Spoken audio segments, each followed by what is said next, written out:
members of the jury, there was no connection and there was no consequence.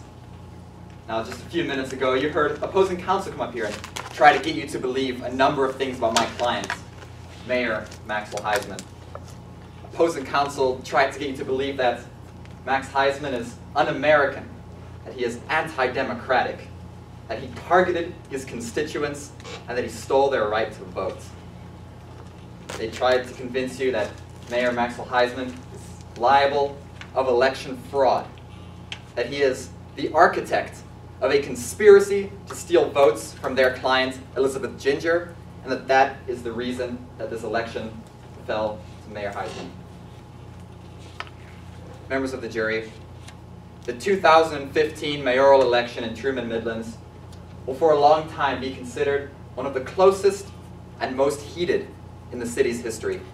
It was a classic battle between the incumbent, the well-supported Mayor Maxwell Heisman, and the challenger, the up-and-coming, the plaintiff in today's case, Elizabeth Ginger. Now, you will hear that despite widespread support for Mayor Heisman, that in the months leading up to the election, Elizabeth Ginger, the challenger, was able to rapidly gain grassroots support, and that as a result, in the weeks before the election, the gap in the polls between Max Heisman and Elizabeth Ginger grew narrower and narrower. Now, in response, Mayor Heisman did what any experienced politician would do. He adapted and he changed. He made sure to evolve his campaign strategy. He did this by taking a more assertive approach in regards to his opponent, Elizabeth Ginger. He began actively calling her out by name in his speeches. He began systematically pointing out the inconsistencies in Ginger's platform and the problems with her campaign. You will hear that as a result of these legitimate campaign strategies, that support for Elizabeth Ginger's campaign began to erode, and that in the days before the election, enthusiasm for her campaign diminished. You will hear that enthusiasm for her campaign diminished to such a great extent that by the time the polls closed on March 17th, Max Heisman was declared the winner. And that is why we are in court today, because Max Heisman was declared the winner, and because Elizabeth Ginger believes that the only reason that the election was decided that way was because of election fraud. Now, you've heard this term election fraud mentioned quite a bit so far today. You'll hear it throughout both our and the plaintiff's case in chief. What this means, members of the jury, is that the plaintiff must prove to you by a preponderance of the evidence two things. First of all, they must individually make sure that they prove more likely than not that Mayor Heisman was actively and personally involved in election fraud, and that this election fraud outright decided the outcome of the election. And they will be unable to do so, members of the jury, because there was no connection and there was certainly no consequence.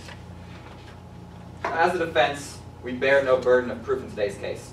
That burden falls with the plaintiff and with the plaintiff alone. However, nevertheless, we will be calling 3 witnesses to the stand in order to show you why the plaintiff will fail to meet their burden. First, we will call Emil Midori to the stand. Mr. Midori was an officially trained and officially appointed campaign manager for District 12's only polling place at the Slow Low Gym. Mr. Midori will testify that despite some rough bumps in the start of the day, that everybody in District 12 who wanted to vote got the fair opportunity to do so. Next, we will call C. Leighton Davis to the stand.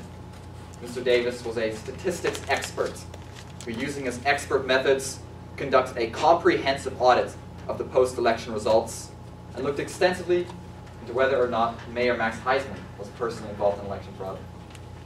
He will testify that the numbers, the evidence that he collected, shows that there is no factual evidence to believe that Mayor Max Heisman was directly involved in election fraud. Lastly, we will be calling Mayor Max Heisman himself to the stand. You will hear that Mayor Heisman has been nothing but cooperative and forthcoming throughout the entirety of this investigation, and he will be able to affirm to you that neither him nor any person on his staff was in any way involved in election fraud. members of the jury, at the end of today's trial, my co-counsel Jordan Smith will come before you. He will ask you to find the only reasonable verdict in today's trial, that there was no connection, that there was no consequence, and that Mayor Maxwell Heisman is not liable of election fraud. Thank you.